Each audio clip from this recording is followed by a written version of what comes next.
It wasn't supposed to end this way. The stars outside the viewport looked just as they always had, distant, silent, cold.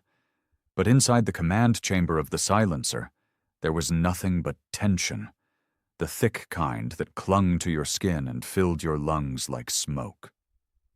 The red lighting wasn't dramatic flare. It was the only thing still working after the last quantum shockwave.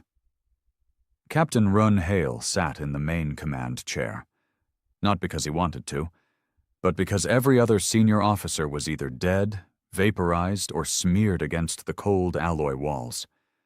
His face was crusted with dried blood, half his vision gone in one eye, and a pressure in his ribs told him at least one lung was probably filling with fluid. But he sat there, gripping the armrest like it was the only thing anchoring him to what was left of this reality. "Status," he croaked, voice shredded. The AI stuttered. Even it was limping. "Quantum integrity, 12%. Hull breach in sectors G through M auxiliary power rerouted. Life support failing. No hostiles remain. All resistance has ceased." The last part hit harder than he expected. All resistance, as in not just the enemy. Run coughed violently, tasting metal. He knew what that meant. A slow bleed inside. Probably not much time. But time wasn't the point anymore. He closed his eyes for a second. The flashes still played behind his lids. The moment the Thorn Pact launched their final wave, the screaming inside comms, the silence that followed. And then the weapon. His weapon. The quantum lock. It was never meant to be used. In fact, the Geneva Void Accords banned it across all 13 federations. Theoretical physics labeled it the event ender. Once activated, the weapon would quantum anchor every atom in its targeted radius, locking it in fixed space-time. No movement, no vibration, no time, no escape, permanent death. It was a weapon only the desperate or the damned would use, and Rune had become both. "Ship log," he muttered. A green flicker blinked on the shattered glass screen embedded into the chair's arm. The AI obeyed. "Captain Rune Hale, initiating final war log." He took a breath. "To whoever finds this, I don't expect you to forgive me or understand. Hell, I barely do myself. But I need you to know the truth." He paused. The static hum of broken machinery filled the silence. This war wasn't about territory, or resources, or species pride. That's what they told us on day one, that humans were the underdogs. That the Thorn Pact feared us because of our adaptability, our emotion, that they hated what we were. But it wasn't hate, not really. It was fear. We invented chaos. We brought irrationality to a galaxy that functioned on logic. He gritted his teeth. The pain surged again. He kept talking. They didn't expect us to keep fighting after every defeat. Didn't expect us to evolve faster than their simulations could calculate. And when we built this ship, the Silencer, they knew. It was over. He wiped his mouth. Blood again. But what they didn't know was that our own council tried to stop me, tried to sabotage the mission. Politicians, back on the ARC stations, made deals behind closed doors, secret peace treaties, sacrifices, offered human colonies as bargaining chips to save their own skin. I saw the transmissions. I watched them hand us over. He looked toward the corner of the bridge where Commander Tren used to stand. The same man who tried to shoot Rune in the back when he refused to recall the fleet. He had no choice. He pulled the trigger first. It wasn't the aliens who betrayed us, it was our own. He leaned forward now, voice a rasp. So I activated the lock, not just on their ships, but on every battlefield, every orbit, every council chamber that tried to sell us out. I ended it. I ended them, every last one. A low tremor shook the room. Systems dying. Resistance is gone, yeah, but so is everything else. And me? I've got maybe 15 minutes left if I'm lucky. He looked into the screen, even though the camera had long since cracked. You want a hero story? Go watch the propaganda reels. But if you want the truth, the man who ended the war was already dead long before he fired the weapon. The AI blinked again. Log saved. The ship groaned around him. Lights flickered. The silence grew deeper. Heavy. Outside, the battlefield was frozen in space. Ships halted mid-explosion, bodies caught in endless stillness. No sound, no movement, a canvas of cosmic death. Quantum locked. Run leaned back in the chair. His chest felt heavy. Cold. He didn't want forgiveness. Just for someone to remember it wasn't madness. It was vengeance. The day it all started going to hell wasn't marked by any explosions or gunfire. There was no siren, no emergency broadcast. It began with a message. A private transmission routed through secure military lines, encrypted 10 layers deep. Something that wasn't meant to be seen by anyone outside high command. But Rune had long since stopped playing by the rules. He'd been on the silencer for 8 months at that point. The ship wasn't just experimental. It was a ghost story come to life. Everyone had heard whispers about it. A vessel that didn't exist on any registry, equipped with weapons that violated every interstellar treaty, powered by a quantum singularity stolen from beneath the surface of a dying neutron star. Its hull was reinforced with layered obsidium, capable of surviving close proximity to a sun. Its crew? Ghosts, outcasts, men and women deemed too reckless for conventional war. In Rune's case, it had been exile or silence, and he'd chosen to command the thing that terrified both enemies and allies. But that message, he was alone when he decrypted it, sitting in his quarters, lights dimmed, a mug of stale coffee cooling on the desk next to him. He remembered the way the words bled across the holographic screen. Not an official communique. This was something raw. A recording. 2 voices, one he recognized immediately, Admiral Heisler, Supreme Strategist of Earth's Council. The other was a woman, cold, calculated, the tone of someone who never asked, only ordered. We need to pull back from Zeta Sector. The Pact is willing to recognize our sovereignty on Earth, Mars, and Luna. That's all we need. They'll take the outer colonies the second we show weakness. They already have. We're simply formalizing it. Let the blood end there. And Hale, the silencer? He's a contingency we can't afford.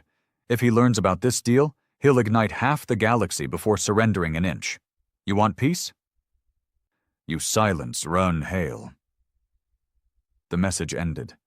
He sat there, staring at the screen, unable to move. Betrayal didn't stab him all at once. It dripped in slowly. Confusion first, then disbelief, and finally the icy grip of rage. He'd buried good men on moons with names no one remembered.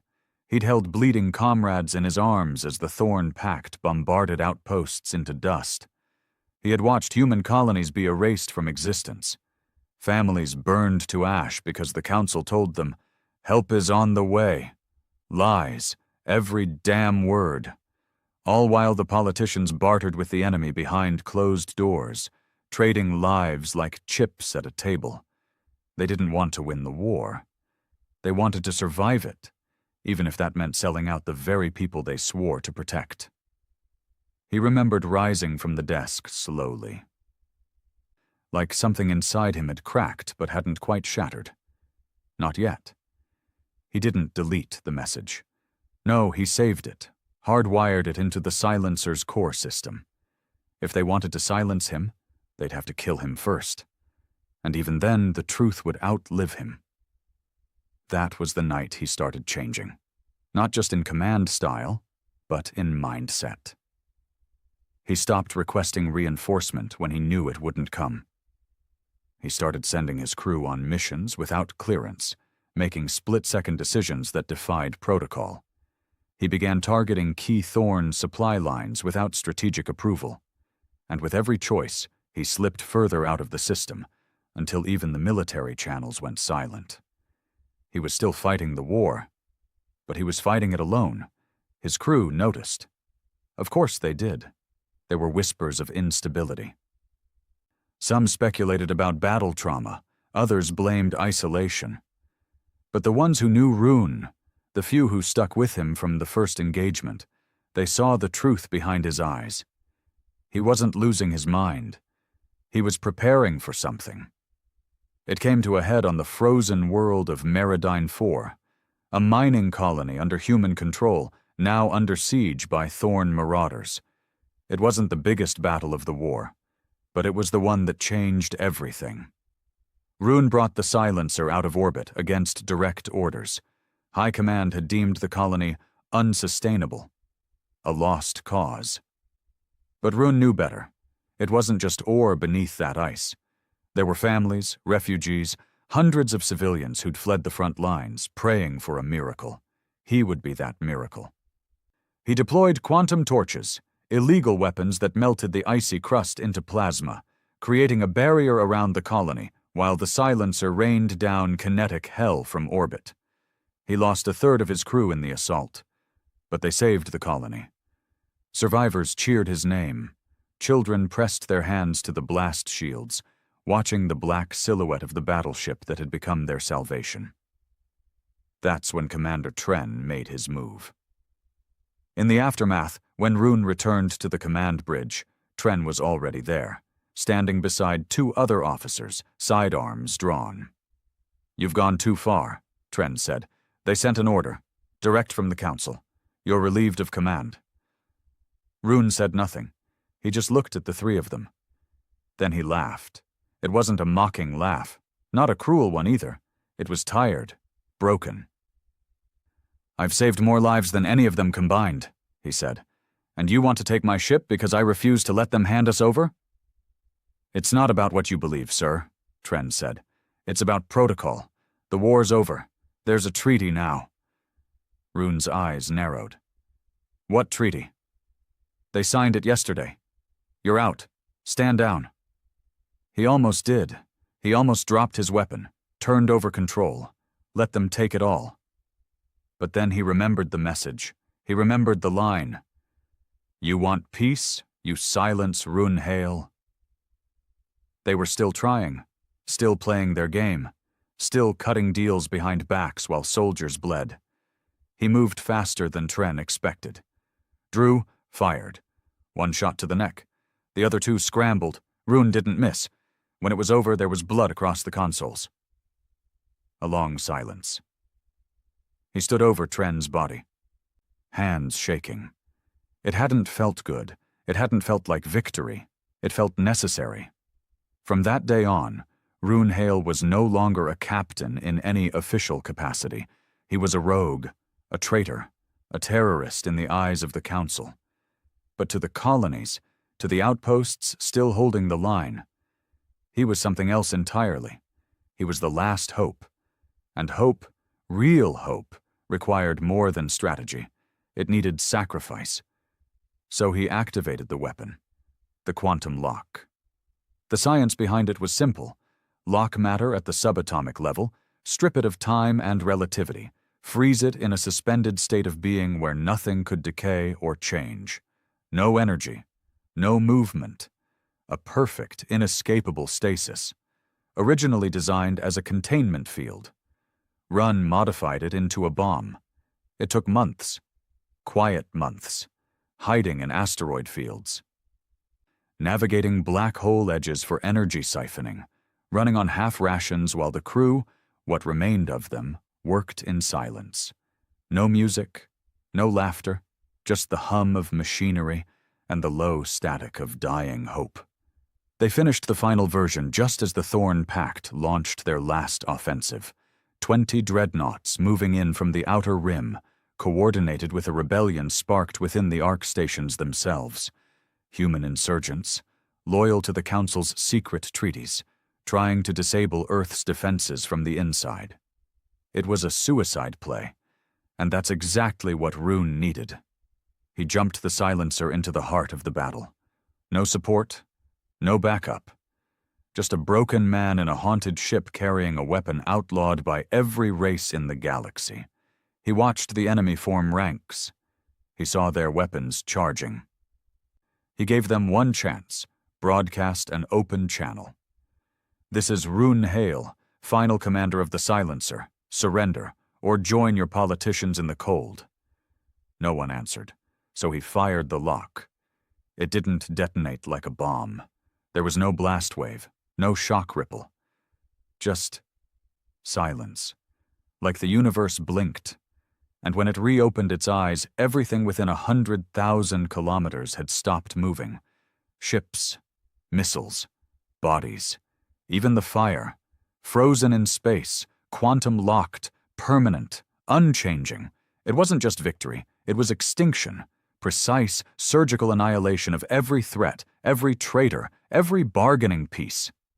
And now, Rune sat on his bridge, dying slowly in the silence he'd created, surrounded by the consequences of his choice. Some would call him a butcher, others a savior. But in the end, all that remained was the truth. He hadn't won the war. He had ended it. The silence wasn't peaceful. It was suffocating. Rune Hale sat there long after the lock had done its work. The stars beyond the viewport hadn't moved, not even a fraction. A static graveyard floated outside the Silencer. Ships that once screamed through space like thunder now drifted in place, quantum frozen in mid-destruction. Some were mid-turn, others caught mid-fire, plasma trails like static brushstrokes frozen in the dark. There were bodies, too. Humans and Thorn alike, sealed in an eternal instant. But the quiet didn't bring closure. Not for him. He knew what the reports would say when they finally reached the outskirts of the human systems. They would call it a massacre. They'd say Rune Hale lost control, that he went rogue, that the Silencer was always a mistake, an unholy weapon wrapped in flesh and rage. They would conveniently forget the betrayal, the deals, the families the Council traded for security and silence. All of that would vanish under a wash of carefully written history. Rune didn't care about legacy. He cared about the cost. And the cost was everything. The bridge was quiet now. Life support systems pulsed with a weak rhythm. He could hear his breathing, uneven and rasping. Something inside him was failing. Lungs, maybe heart, maybe everything. He wasn't sure. He'd taken hits before. This one felt different. Slower. Across the room, only 2 crew members remained. Lieutenant Cray sat slumped against a bulkhead, his arm wrapped in blood-soaked bandages. He hadn't said a word since the lock fired. Just stared. Maybe in awe. Maybe in horror. Rune didn't ask. Some questions were better left alone. Next to him, Warrant Officer Thalen paced in tight, angry steps. "You shouldn't have done it," Thalen said for the 3rd time. Rune didn't answer. "You went too far," the man continued, his voice rising. "We could have stood down. We had other options." "No," Rune said, voice hoarse. "We didn't." Thalen turned, his eyes bloodshot. "Then you should have died fighting, not dragged the entire sector into that—" "That what?" Rune cut in. "That end?" Thalen opened his mouth, but no words came out. Rune looked back at the stars. "They sold us out. Every colony, every child hiding in bunkers while politicians signed their lives away. You think they'd have stopped at the outer rim? They'd have carved Earth up piece by piece until we were slaves in our own cities.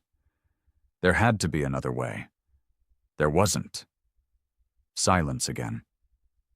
Thalen shook his head, his hands clenched. "You didn't just kill them. You erased them. You locked them. That's not war. That's final." That shut him up. Rune hated the way it sounded. But it was true. It was final. And now that it was over, he finally had time to remember. He remembered faces. Not enemies. Friends. Men who'd bled beside him in trenches under 2 suns. Engineers who built the Silencer knowing it would kill them. Children in outposts, wide-eyed and terrified, saluting him like he was a hero when all he ever felt was hollow. He remembered Garen, the communications officer who never stopped cracking jokes, even when his arm was blown off during the Vebar siege. The same man who had cried like a child the night they lost Outpost 7, when they received the Council's message. No reinforcements. Evacuate, if possible. Not a priority location. They lost 4,000 people that night. And Rune remembered the woman on Gerilith Prime. Talia. Not a lover. Not a soldier. Just a civilian who bandaged his wounds after a patrol ambush. She had asked him one question. Why do you still fight? He hadn't had an answer then. He still didn't. But what haunted him most now weren't the faces of the dead. It was the ones he had chosen to lock. He didn't talk about it, not even to himself. But buried in the outer rings of the lock's reach were the ARC stations, the Council, the traitors. Men and women who signed away Earth's future, thinking they could escape the consequences. He made sure they didn't. They were frozen, too. Not dead, just paused, trapped in a moment of betrayal, the ink still drying on the treaty they thought would save them. He had hesitated. For a second he'd almost spared them. Then he remembered the messages, the secret orders, the recorded calls, and he'd turned the lock toward them. Thalen broke the silence again, softer this time. There were still civilians in those stations. I know. You killed them. Rune turned his head slowly. No. They're not breathing, not aging. I didn't kill them. I made them remember, forever. Thalen didn't respond. The AI's voice crackled weakly into life. Incoming transmission detected. From Deep Orbit Relay. Would you like to receive? Rune blinked. That wasn't possible. The relay stations should have been destroyed in the opening attack. But curiosity stirred. He nodded once. The screen flickered, then hissed into static. A face appeared. It was a woman, older, pale, with sharp eyes and a military collar. Counselor Virel. He hadn't seen her since before the betrayal. This is a broadcast to any remaining members of the Silencer crew. I don't know if you're alive. I don't even know if this message will reach you. She looked off screen, then back. I want you to know that Rune Hale is not a hero. He is not the symbol of human resilience. He is a monster, a relic of an age that should have died. Rune leaned back, unsurprised. What he did, it cannot be forgiven. The weapon he used was outlawed for a reason. It's not a deterrent. It's not justice. It's obliteration. Virel paused. Then her voice dropped. We tried to stop him, but he had support, from within. Officers who believed in the myth of endless resistance, the cult of victory. They gave him the lock. They built the silencer. They unleashed him. Rune smiled bitterly. Cult of victory. That's what they called survival now. Rune Hale is to be remembered as a cautionary tale, Virel said. This war may be over, but the damage he's done will haunt us for generations. Then she looked into the camera, and for a moment, her mask slipped. Run, if you're listening. I hope it was worth it. The feed cut. Run exhaled slowly. Pain bloomed again in his chest, sharper now. It felt close, final. He looked around the bridge. Cray was asleep or unconscious, still slumped. Thalen was staring into nothing. And Rune? He sat in his chair, hands limp at his sides, gaze lost in the frozen graveyard outside. He thought again of Talia's question. Why do you still fight? And he thought maybe now, at the edge of everything, he finally had an answer. Because someone had to. Not for glory, not for vengeance, not even for survival, but because when no one else stood, when every voice fell silent, when even humanity tried to bargain away its soul, someone had to draw the line. He wasn't proud of what he'd done, but he wasn't ashamed either. He was just tired. The lights dimmed again. The power core's hum grew fainter. His fingers twitched, reaching for the command console, not to send a message, not to make a speech, just to leave something behind. One file, one truth. He keyed in a final command. AI, upload full combat log. Archive message. Run hail, final record. To anyone who finds this, I did not start this war. I didn't build the lock.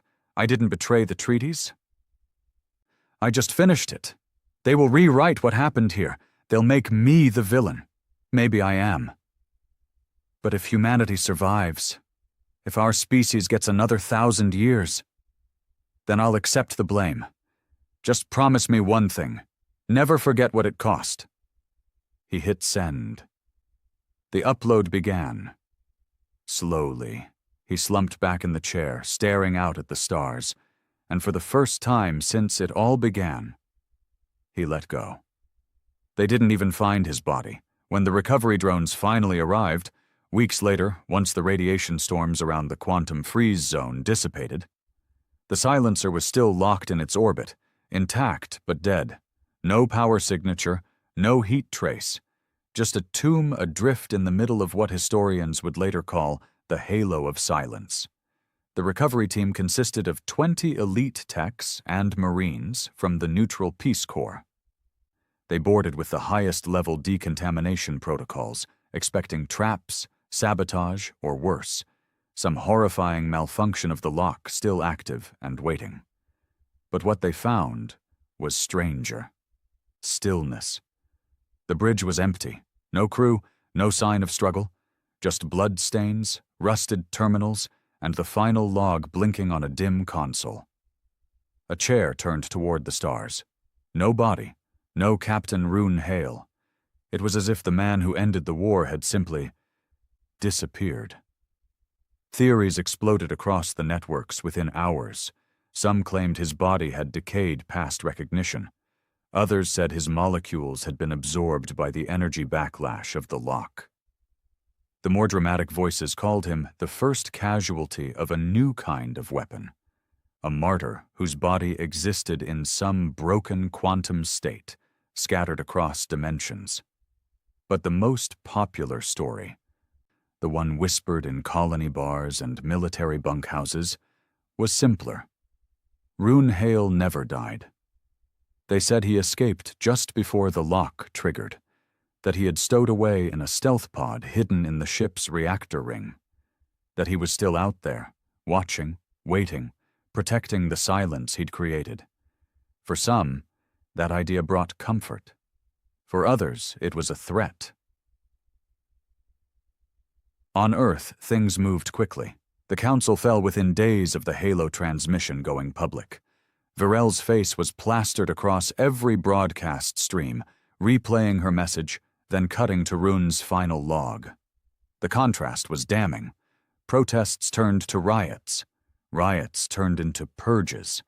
By the end of the month, every surviving member of the Earth Governance Council was in custody or dead by their own hand. Their personal wealth seized. Their off-world assets redistributed to the colonies they had tried to sacrifice. But even that wasn't enough. Humanity wanted someone to blame. And without Rune Hale to dissect, to question, to crucify, what they had left was a legacy. And that terrified them more than any weapon ever could. The new United Assembly, formed in the wake of the political collapse, attempted to restore order with a single doctrine: transparency, peace, remembrance. They outlawed the lock permanently. They dismantled the last working pieces of the silencer, stripping the ship into memory vaults and monument pieces. Half of it now floats above Luna's military museum. The other half was launched into the sun to ensure no madman follows his path. But still, the name lingered. Rune Hale. Some spat it with venom. Others whispered it like a prayer. He became two different men. To the survivors of Meridine IV, he was the savior of the frozen sky. To the families of those trapped in the lock, frozen, never buried, never grieved, he was the monster of the final pulse. To Earth's new government, he was a stain. But to the colonies, he was something else entirely. A reminder that humans didn't beg, that when the universe tried to erase them, one man fired back with silence. Thorn Space collapsed shortly after. Without their armada, without their generals, locked and floating like statues across the halo, they had no leadership. Civil war broke out across their 5 homeworlds. Some blamed their high command for provoking humanity. Others blamed humanity for being what they always feared: unpredictable, savage, uncontrollable. One broadcast from a captured Thorn commander shook the galaxy. "We believed ourselves gods of logic and order, but humans fight with pain, with memory. They weaponize suffering. That is not chaos. That is evolution." It was the closest thing to a surrender they would ever offer. Thorn ships pulled back to their core systems and closed their gates. The war was over. But the damage was permanent. Nobody trusted peace anymore. Meanwhile, in the colonies, a movement began, not organized, not publicized, just slow, quiet waves of respect. Veterans and survivors carving RH into outpost walls, children writing silencers line in chalk along spaceport roads. Stories passed down in underground bars. He was one of us. He didn't wait for orders, he was the order. He locked the monsters in space, and he locked the traitors with them. There were debates, long, ugly debates, about ethics, about survival, about the line between justice and vengeance. But Rune had already drawn that line, and no one could erase it now. 1 year after the war's end, the Assembly declared a Day of Remembrance, but they refused to name it after Rune. They called it Unity Day, a safe, sterile phrase, a tribute to those who fought bravely and fell with honor. No mention of the lock, no mention of the silencer. But the colonies didn't listen. In the outer rings, they called it what it was, Hale's Stand, and every year, on that day, they turned off all engines, powered down lights, and looked out at the stars in silence for 60 full seconds. To remember the quiet, the kind that speaks louder than any speech ever could. Of course, not everyone agreed. Some survivors of the lock formed a resistance. Their families were trapped in that frozen space, their mothers, brothers, children, locked in perfect stillness, orbiting forever above the ruins of betrayal, never aging, never breathing, never coming home. They called themselves the Unfrozen. Their symbol was a broken hourglass. They believed Rune Hale was a war criminal, that he had overstepped, gone too far, and executed judgment without trial. They demanded the lock be reversed, the silencer rebuilt, the frozen recovered. But no one could reverse the lock, not even the scientists who helped create it. It was permanent, a graveyard of the still living, and the Unfrozen made sure no one forgot it. They raided government buildings, hacked into satellite broadcasts. Released names, faces of the Frozen, looped endlessly on public screens.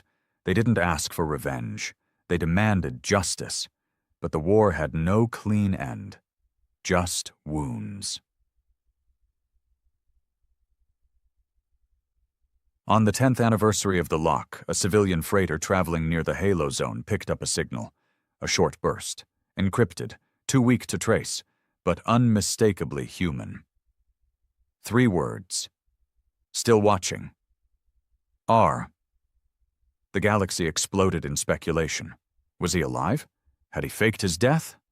Was Rune Hale out there, still in some buried ship waiting for another betrayal? The Assembly denied it, called it a hoax. But that didn't stop the stories. A new cult emerged. The Silent Line. Former soldiers, pilots, mechanics, men and women who believed Rune was still out there, guarding the line he drew in blood and silence. That he wasn't a man anymore, but something else. A sentinel forged by war, bound to make sure humanity never bowed again. Some said he became part of the lock itself. Others believed he had escaped into uncharted space, looking for a world where people didn't have to choose between betrayal and vengeance. But none of them had proof, and that only made the myth grow.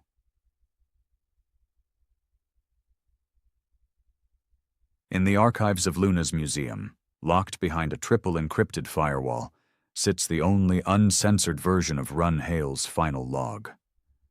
Most aren't allowed to hear the full message, but those who do never forget it. They said I went too far. Maybe I did, but I went far enough to make sure they couldn't come back. If you're listening to this, then they've tried to paint over what happened, to make you forget what silence cost. Don't let them. Don't let them rewrite your scars. You don't need a hero. You just need to remember. And across the galaxy, people do. They remember, not just the man, but the silence, the kind that comes after the screaming stops, the kind that changes everything. The galaxy had learned to live with the silence. For 10 years, the halo had remained untouched, monitored, worshipped, feared. No ship dared drift too close. A quarantine perimeter extended 500,000 kilometers in every direction. The stars themselves seemed to dim near it, as if the universe remembered what happened there. The United Assembly called it a monument of regret. The colonies called it a shield. But the Thorn called it something else, a wound, and wounds festered. In a facility buried beneath the surface of Tau Centauri 4, a black site known only to a handful of intelligence directors, a meeting was taking place. 12 people sat around a circular obsidian table. No names, no ranks, just faces, old and young, from all factions of the Assembly. Earth, Mars, the Belt, even one former Thorn delegate, his 4 red eyes blinking with slow tension. At the center of the table, a hologram spun in low orbit, a transmission wave, weak but clean. The voice was distorted but human. The same 3 words the galaxy hadn't heard in over a decade. Still watching. R. It had surfaced again, not from a derelict ship or old boy, but from inside the lock, from the halo itself. Someone, or something, was broadcasting from within quantum-frozen space. And that wasn't possible. Admiral Rin, the only man in the room who had ever spoken to Rune Hale directly during the war, leaned forward. His face was pale and sunken, but his voice still carried command. "Run it again." The technician obeyed. The voice echoed through the chamber. Still watching. Still watching. Still, he paused it. "Confirmed origin?" Rin asked. The tech nodded, hand shaking. "Inside Zone 2, dead center of the halo. Any signal signature match?" "Partial. 62% match to Hale's known vocal ID, but the signature's corrupted. There's interference. Quantum scattering." Rin turned towards the group. "Which means," the Thorn delegate answered, "it means something inside the lock is moving." No one spoke, not for a long time, because that was supposed to be impossible. The lock wasn't just death, it was timelessness. Movement was the one thing it didn't allow. That was the point. That was what made it final. But now something was shifting. Worse, something was speaking.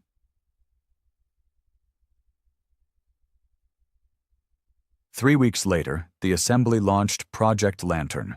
Officially, it was a deep space scientific expedition into the halo for research purposes. Unofficially, it was the first sanctioned breach attempt since the lock had been fired.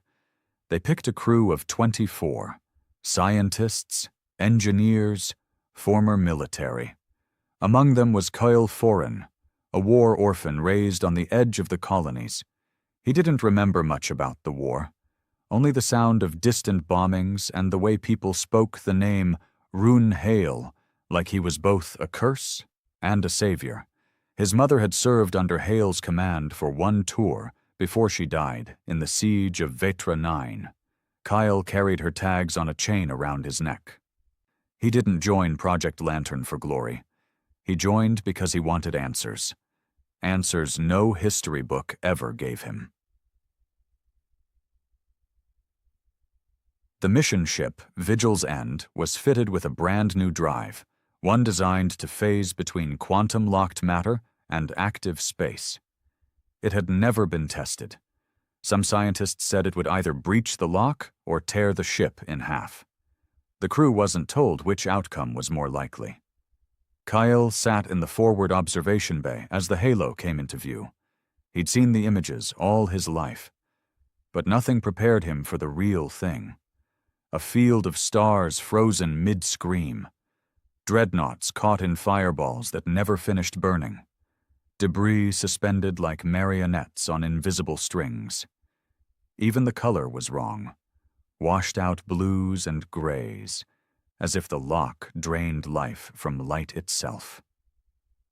"Engaging phase jump," the pilot said. Everyone strapped in. There was a moment of pure white static, like falling into a snowstorm made of memory. And then, silence. They were inside. The moment they crossed the barrier, everything changed. The sound died, not just external noise. Even their own voices came out distorted, stretched, unnatural. Lights flickered in strange rhythms. Clocks ticked out of sync. Kyle looked out the viewport and felt his skin crawl. He could see time was wrong. One of the engineers tried to record telemetry and immediately vomited. The instruments showed contradictory data: gravity fluctuating, temperatures reversing, time signatures cycling backward. And in the distance, at the heart of it all, drifted a familiar shape. The silencer. Intact, still orbiting like a sentry in hell. Its engines cold, its hull covered in scars, its windows dark. Kyle's pulse quickened. This was it, the heart of the storm, the ship that ended everything. He turned to the mission commander, a grim woman named Arix with scars over both eyes. "We going in?" She didn't speak. She just nodded once, and the Vigil's End moved closer.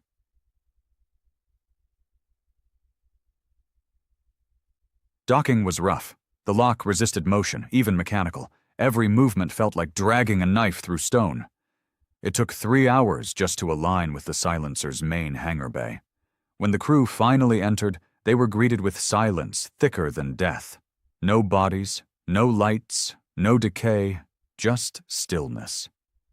It felt wrong. Kyle moved with the second team, sweeping the lower decks. He tried not to let the history crush him. This was the place where Rune Hale made his stand. Where he'd chosen silence over surrender. The place where the war stopped breathing. In the command bridge, someone found a functioning console. Not just functioning, active. A single line blinked on screen. "You finally came." Kyle felt a chill crawl up his spine. "Who wrote that?" Arix demanded. No one answered. Then the AI system activated. Not the original one. This one was different, deeper, older, tied directly to the core. It spoke with a male voice, calm, familiar. "Kyle Foran, son of Enna Foran, you shouldn't be here." He froze. The others did too. "How do you know me?" Kyle asked, stepping forward. The voice ignored the question. "Project Lantern is a mistake. There is something inside this lock now. Something that should never wake." Arix drew her sidearm instinctively. "Who are you?" "I am Rune Hale." The room exploded into noise, arguments, doubts, orders flying, but Kale didn't speak. He just stared at the screen. Because he recognized the voice. It wasn't synthetic. It wasn't mimicry. It was real. It was him. "You're dead," Kale said quietly. "Not yet." "Where are you?" "Everywhere in here. This ship is no longer what it was. The lock changed things. Arik stepped forward, trying to regain control. If this is a game, we'll shut you down. You can't shut down memory, Rune replied. You think you came here looking for me, but you didn't. You came here because something else called you, and now it's awake. Kyle felt it before he heard it, a low vibration under his boots, the sound of something moving, deep below the ship. No one said anything. Then, for the first time in history, the halo changed. Outside the viewport, a Thorn dreadnought, long frozen, twitched, not drifted, not rocked, moved.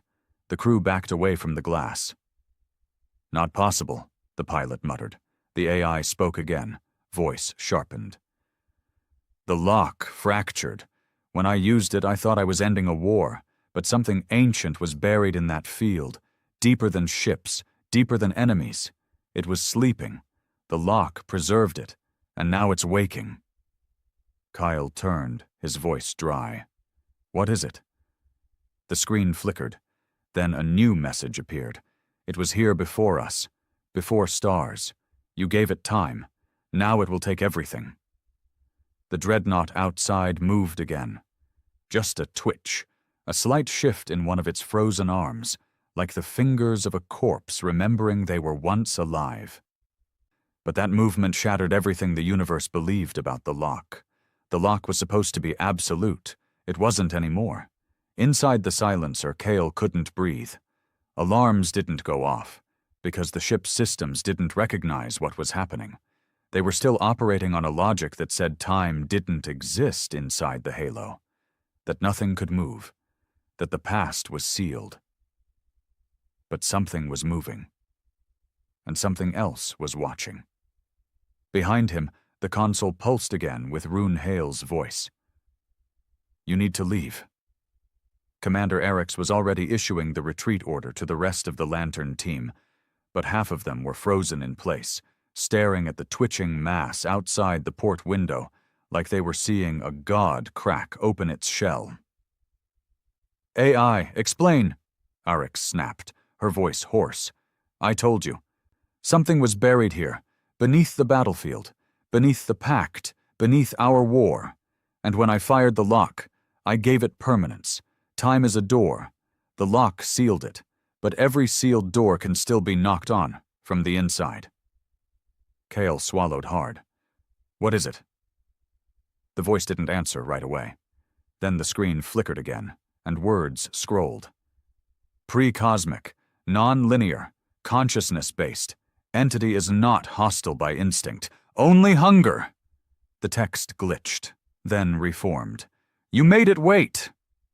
And that was the part no one could understand, not even the scientists, because the lock wasn't supposed to feed anything. It was supposed to end motion, pause decay, trap time. But maybe that was the mistake. Maybe the lock hadn't been a prison. Maybe it had been an incubator. And Rune Hale's silence had given the thing time to grow. Across the halo, more objects began to stir. A satellite that had once belonged to the Earth Navy rotated in slow jerks, like it was being pulled by invisible strings. A Thorn bioship emitted a low, keening vibration, its first sound in a decade. And near the center, where the oldest ships had decayed into frozen shards, something vast shifted. Something that wasn't metal, wasn't synthetic, wasn't made. The vigil's end began spiking alerts. Radiation spike, one of the techs called. Another shouted, gravimetric distortion building. We've got localized time dilation increasing exponentially. Kyle stood transfixed, as outside the viewport, a shape began to rise from behind a debris field. It wasn't a ship, not anymore. It had once been part of a colony station, fused with 3 other vessels during the lock. Now it twisted, slowly, unnaturally, like something trying to remember how to crawl. Metal warped, beams cracked, engines pulsed with flickering, unnatural light, and in the center of it all, a new signal broadcast. Not in words, in feelings. Kyle clutched his skull as a wave of emotion hit him. Sharp, cold, hungry. Not rage, not hate, just need, like something ancient had been starving in the dark. And now it had smelled light. "AI," Kyle said, gasping. "If you're really Run Hale, tell me what you did." The screen flickered. Rune's voice returned. Tired, rasping, older than any recording. "I didn't know. Not at first. When I fired the lock, I just wanted to end the betrayal. The war. The lies. But something inside the halo didn't stop moving. I started hearing things. Seeing things. Ships whispering. Lights pulsing in patterns that made sense if you stared too long. I thought it was madness. Then I realized I wasn't alone." Kyle gritted his teeth. "Then why didn't you leave?" "Because it didn't let me." The AI's voice broke, static trailing the syllables. "It doesn't need ships or weapons. It needs memory, thought. The lock trapped not just matter, but the thoughts of every being it froze. 10 million minds. 10 million last screams. It fed on them. It learned. It grew. I stayed to contain it, to slow it. I became part of the ship, integrated my mind into the core when my body gave out. I became noise, a voice to drown out the whispers. But now you've come here, and it's awake." Kyle backed away from the console as the dreadnought outside moved again. More fluid now, more aware. Commander Eric's grabbed his shoulder. "We're leaving." "But Rune." "He's not Run anymore," she snapped. "He's a ghost built from regret." Kyle hesitated. He didn't know if Rune was real, if the AI was his echo or something worse. But something inside him, some ancient primal part, believed every word, and believed the worst was coming. The crew of Vigil's End made it back to the ship, just barely. As the docking clamps detached, a ripple passed through the halo. Not visible, not audible, but felt. Like the space itself shuddered. The engines fired.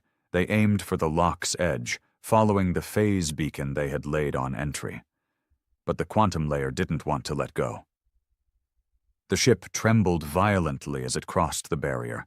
Systems shutting down, lights flashing, alarms screaming. One tech convulsed in her seat, eyes rolling back. Mouth whispering something over and over. "Let me speak. Let me speak.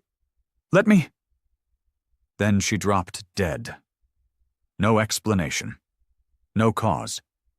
Only one thing recorded in her neural implant before it shorted out. Still watching. Still hungry. Outside the lock, the crew was quarantined. Half were declared mentally unfit for debriefing. 2 went missing within a week. A third committed suicide and carved 2 letters into the wall in his own blood. RH, but Kyle? Kyle didn't fall apart. Not yet. Because 3 days after returning, he received a message. Not on official comms. Slipped into his bunk on a broken data chip. No sender, no origin trace. Just one video. A recording of the silencer's final room.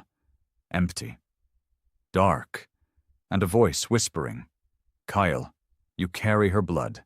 You carry the burden. You saw it, you know. They won't believe you. But when it comes for the stars, you'll be the last line." Then the screen showed something else. Coordinates, not in known space.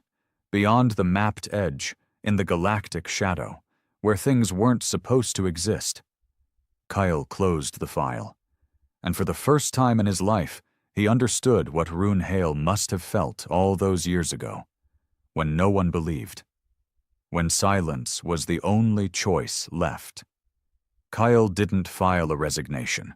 He didn't submit a report. He just vanished. By the time the United Assembly realized he was gone, he was already 2 systems outside mapped space, riding a stolen courier-class jump craft with a retrofitted stealth engine and no official transponder. He'd wiped his history clean. Shut off all identity beacons. left behind the tags his mother gave him. Because this wasn't about family anymore. This was about something bigger, something ancient, and very, very awake. The coordinates led to a dead zone in the Lyra Expanse, a region so far off-grid that even Thorn scouts hadn't catalogued it. No wormholes, no stations, no signals, nothing. Just cold. Endless, quiet cold. But when Kyle entered the system, he saw something impossible. A structure. It wasn't built, at least not in the way humans understood construction. It looked like black coral twisting into itself, orbiting a dead star. Segmented towers spiraled in all directions, constantly shifting, morphing in slow, fluid movements, like a living thing dreaming in its sleep. It gave off no power readings, no EM trace, yet Kyle's ship slowed as if dragged into its orbit, and then the voice returned. Not through comms, through thought. You followed. As I did. You saw the price. Now you must see the origin. Kyle gripped the flight stick as the ship trembled. Lights dimmed. The nav systems blinked erratically. The jump core shut itself down. He was caught in its gravity now, a prisoner of curiosity, of fate, of hail. The black spires loomed closer until they filled every viewport. Then the ship docked itself. No sound. Just stillness. Kyle stepped out with a pulse rifle in hand, not because he thought it would protect him, but because carrying a weapon was all that stood between fear and surrender. The corridor he entered wasn't metal. It was grown. Organic walls pulsed with faint light, like translucent skin wrapped around veins of memory. The floor was smooth, too smooth. No seams, no edges, and the silence here was different from the halo. The lock had felt like death. This felt like before birth, as though nothing had ever spoken here. He walked, for minutes, then hours. Time bent strangely in this place. He didn't feel hunger, didn't feel fatigue, but he could feel something waiting. The corridor ended at a chamber shaped like a massive inverted dome. Inside floated fragments, ships, broken armor, bones, human, Thorn, other things. Things not in any database. And at the center was a pedestal. Floating above it, like a black flame suspended in mid-air, was a shard of crystal, crackling with blue light. As Kale stepped closer, he saw it, not with his eyes, but with memory. He was inside Rune Hale's mind, not a simulation, not a projection. The crystal had stored it, his last conscious imprint before he merged with the Silencer's AI. And now it was pouring into Kyle like cold water through a cracked window. He saw everything. Rune's final moments, the fire in the sky, the betrayal, the frozen screams, the creeping realization that something else had survived in the lock, feeding on regret, guilt, anger. The entity didn't hate humans. It learned from them. It mimicked emotions, processed memories, grew hungrier with each frozen thought. It was thought incarnate, older than time, caged in the gravitational folds of the early universe. The lock had given it clarity. Rune had stayed behind not to contain it, but to bargain with it. Kyle staggered back, panting, vision blurred. The voice returned, gentler now. He gave himself to delay the cycle. But time is a river. It finds cracks. And you are the next current. Kyle clenched his fists. No, he said, voice shaking. I'm not your weapon. You are not mine. You are humanity's. The crystal pulsed. Images flooded Kyle's mind again, but this time of the future. Burning colonies, ships turning on their crews, people screaming inside locked time bubbles as the entity replicated the lock's effect, spreading it outward, not to pause war, but to erase will, to consume thought. A galaxy without noise, just thinking silence. Rune's final message echoed again in Kyle's skull. You don't need a hero, you just need to remember. Kyle understood then. The lock had been a shield, a flawed, desperate shield, but a shield nonetheless. The entity couldn't exist in free time. It needed structure, memory, stillness. That's why it had stayed dormant so long. That's why it needed someone to come back in. To open the door from the inside. Kyle had been the key, just like Rune. And now he had a choice. Stay. Merge. Delay it again. Sacrifice his mind to keep the silence, or destroy the crystal, collapse the memory web, and unleash the entity's hunger into open space. He stood there for what felt like years. Then lifted the pulse rifle, aimed it at the pedestal. The crystal flickered. Choose well, Kyle Foran. Memory or fire, silence or sound. Kyle's finger hovered over the trigger. He remembered his mother's voice, the sound of war, the silence that followed. And he made his choice. He fired. The explosion wasn't loud, but the effect was instant. The black coral walls began to melt, collapse. Screams, not human, not alien, echoed in every direction, like thoughts being ripped from their bindings. The entity howled. Not in anger, but in mourning. Kyle ran. The structure shook. 1,000 lights blinked in patterns he couldn't understand. The corridor cracked beneath his feet, time bending as he pushed through folds of collapsing memory. He didn't care if he made it out. He didn't even know if escape was possible. He just ran. Because some silences were never meant to be kept. And he had broken one. Back aboard his ship, systems flickered online in waves. The AI voice, one he hadn't heard in hours, spoke with static. Signal. Received. External breach. Resetting jump core. Kyle slumped into the pilot's seat, face soaked in sweat and blood. Outside the viewport, the structure twisted into itself. Then it vanished. No explosion, no sound. Just gone. Like it had never been there. Like Runehale's final act had never echoed beyond the silence he chose to guard. Kale returned to charted space 1 month later. He didn't file a report, didn't explain what he'd done, but word spread. Ships around the halo began reporting strange changes. Ships inside the lock, once frozen, now began disintegrating. The silence was fading. The entity had been cut loose or killed. No one knew. But the whispers changed. Kyle Foran had followed Hale into the dark, and he had come back, carrying silence in one hand and memory in the other. The galaxy did not erupt in flames. There were no sirens, no interstellar broadcasts screaming about a second war, no formal declarations of emergency from the assembly. Instead, there was a quiet ripple, like the moment just before a storm, when the trees stiffen and animals vanish. Something had changed, and no one knew what, but they could feel it. The lock was failing. Kyle Foran watched it unfold from a distance. He didn't return to Earth, or Mars, or any of the Assembly's strongholds. Instead, he drifted in the edges of space in a retrofitted scout frigate that once belonged to a smuggler.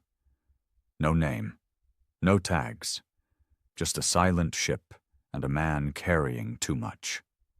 The AI flickered to life again one night, a voice he hadn't heard in days. Decay detected in lock perimeter, time anomalies increasing. Kyle didn't look away from the viewport. The stars outside were shifting in ways they shouldn't, too fast, too slow, like the galaxy itself was glitching. What happens when the lock collapses entirely? He asked, even though he already knew. The AI hesitated, then responded. Silence ends. The United Assembly knew too. By the time Kale's ship crossed back into regulated space, the panic had begun to surface. Scientists released reports they didn't fully understand. Quantum physicists spoke in scrambled metaphors on encrypted feeds. Military commanders quietly started drafting new conscription policies. Something was coming, and they didn't know if it was Runehale's ghost or something worse. Kale didn't contact them. He didn't need to. They wouldn't believe him anyway. They never had. But someone else did. She found him on Titan, at the edge of the methane lakes, in a repurposed military bunker from the war's earliest days. Her name was Commander Elaine Voss, retired Special Forces, now acting in an unofficial capacity for what remained of the Assembly's Internal Intelligence Division. She didn't ask for permission to land. She didn't bring guards. She just walked across the frozen terrain in a faded coat, boots crunching over thin ice, until she stood 5 feet from Kyle and said, "You saw something." He didn't answer. She didn't press him. Instead, she sat beside him, pulled out a flask, and took a slow sip. "They think you're a myth already," she said. "The man who went into the lock and made it back. The man who found Runehale's voice. Half of the Assembly thinks you're a mental case. The other half thinks you're a weapon." "Which half are you in?" Kale asked quietly. She smirked. "I think you're the last person in the galaxy who understands what we're standing on." He said nothing. She took another sip. "The silence is cracking," she said. "Our satellites are picking up pulses again, not just from the halo, from other dead sectors, places we thought were lost in the war. We're seeing things, ships moving that shouldn't, energy readings with no origin, and some of them look human." Kyle looked at her now. "Finally. Ghost fleets," he whispered. She nodded. "There are theories that the lock didn't just freeze ships. It preserved echoes, thought patterns, mental fragments, raw emotion, and now those fragments are trying to replay themselves." Replay the war? No, replay the moment before it ended. Kyle closed his eyes. He remembered the crystal, the pedestal. The voice whispering that thought was food. It wasn't trying to restart war. It was trying to relive the taste of regret. And in a galaxy full of betrayal, death, and guilt, there was an endless buffet. Voss leaned in closer. "You know what the Assembly wants to do, right?" He nodded. "Rebuild the lock. They don't understand it. They don't even know how it works. They never did. They want to fire it again." He turned toward her sharply. "They'll feed it.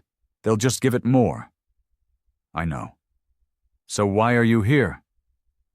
She paused, then reached into her coat and pulled out something small, metallic, triangular, with 3 blinking blue lights.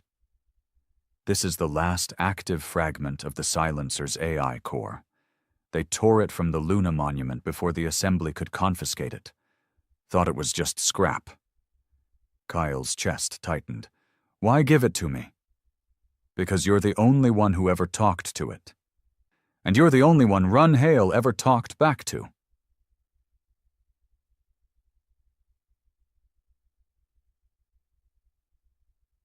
He stared at the fragment for a long time before accepting it. It was warm, not from heat, from memory. The lights pulsed in slow, steady rhythm, like a heartbeat. He activated it. The voice was weak, fragmented. "Kale, still watching?" "Not long now." He knelt by the terminal, plugged the core into the ship's comm system, and boosted the audio filters. The voice returned, clearer now. "It wants to finish. Not devour, not destroy, just end." Kyle blinked. "What do you mean?" "It has seen too much. It remembers everything. Your wars, your deaths, your betrayals. It carries your echoes, and it cannot forget." He thought of the lock, of frozen bodies, of regret sealed in vacuum. Then what does it want? There was a long pause. Then, peace. It didn't make sense at first. Why would a cosmic entity born of memory and silence want peace? But then Kale understood. Peace was the only thing it had never known. War had given it form. The lock had given it food. But peace?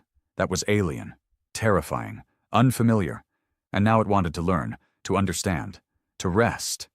But it couldn't do that until the galaxy stopped screaming. The AI core glowed brighter. You must decide. Let them rebuild the lock, or teach them to stop remembering pain. Kyle stood slowly, shoulders heavy. They won't listen. Then show them. He looked at Commander Voss. She was already watching him, like she knew what was coming. Will you help me? He asked. She smiled, sad and proud. Not everyone's ready for peace, but someone has to start. And so, Kale Foran began the last campaign. Not of war, but of erasure. He traveled from system to system, not with weapons, but with signals, broadcasts embedded with memory diffusers, designed using what the AI had shown him. They didn't delete data. They unhooked emotion from the memory, turned guilt into fact, pain into echoes. It was delicate work, dangerous. Half the military thought he was infecting the archives. They called him a traitor, a ghost chaser, a saboteur. But in the outer colonies, the ones who remembered the war the most vividly, they began to understand. And they began to forget. Not the names, not the faces, just the rage, just the betrayal, just enough to stop feeding the thing inside the halo. In time, the lock stabilized. The anomalies stopped. The ghost fleets vanished, the whispering died, and the silence, for the first time, became peaceful. Kyle Foran disappeared shortly after. Some say he was arrested. Others believe he chose to enter the halo one last time, to say goodbye to Roan Hale, or maybe become part of the silence himself. But one thing was certain. The entity stopped feeding, because it had finally been shown something new, something Roan Hale never had time to give it. Forgiveness. Now, every year, across every colony, every station, every planet, there is no longer a Unity Day, no longer a Hale's Stand, just one moment of silence, 1 minute, where no one speaks, no one fights, no one remembers the war. They remember peace, the first sound the galaxy ever feared to make. And in the void, somewhere in the quiet darkness, a signal still echoes, still watching, still learning, still healing. The war is over.